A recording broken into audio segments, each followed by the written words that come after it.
there's two types of joint ownership. There's joint ownership with right to survivorship, and then there's joint tenancy, tenancy in common. Let's talk about this one first. Tenancy in common is when two or more people own an asset, and then when a person dies, the survivors don't automatically take the whole asset.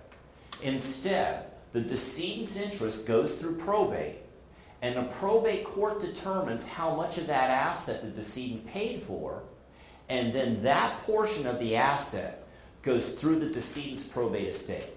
That's tenancy in common. Joint tenancy with right to survivorship is the opposite of that.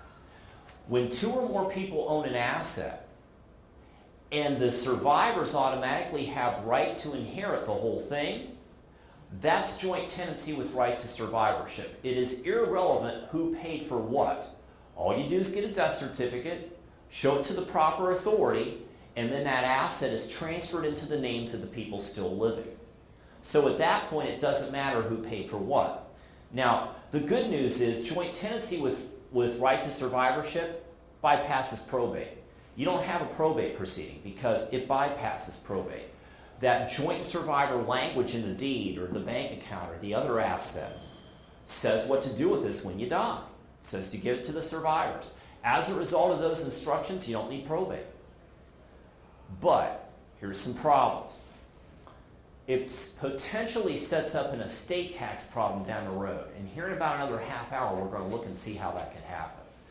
The other problem is it could unintentionally disinherit someone.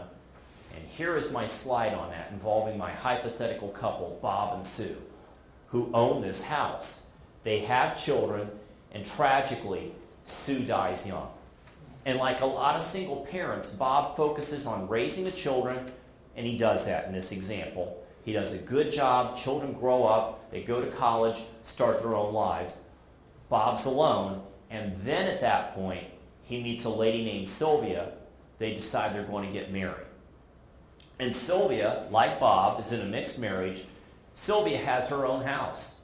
And what happens here is Bob and Sylvia have a conversation, and I'd say about 75% of the time in real life, when this happens, the lady sells her house and moves in with the guy. I don't know why, but normally that's the way it happens. I actually had a case in my office today where the opposite happened, where the man's going to sell his house and move in with his new bride. Well, that happens here. Sylvia sells her house, moves in with Bob. And shortly thereafter, you would expect there's a conversation they're going to have, and Sylvia's the one who's going to start it. And that is, Bob, what am I going to do if you die? Where am I going to go? My name isn't on the deed. I don't have a right to stay here. What am I going to do? I sold my house. Well, Bob decides he wants to fix this problem for Sylvia. So what Bob does is he puts on a joint survivorship deed in which he transfers his interest over to him and Sylvia for their joint lives, remainder to the survivors of them. And then tragically, Bob dies the next week. Okay, who gets the house? Anybody. Who gets the house? Sylvia. Sylvia gets the house. Who does not get the house? The kids. Who's mad? The kids.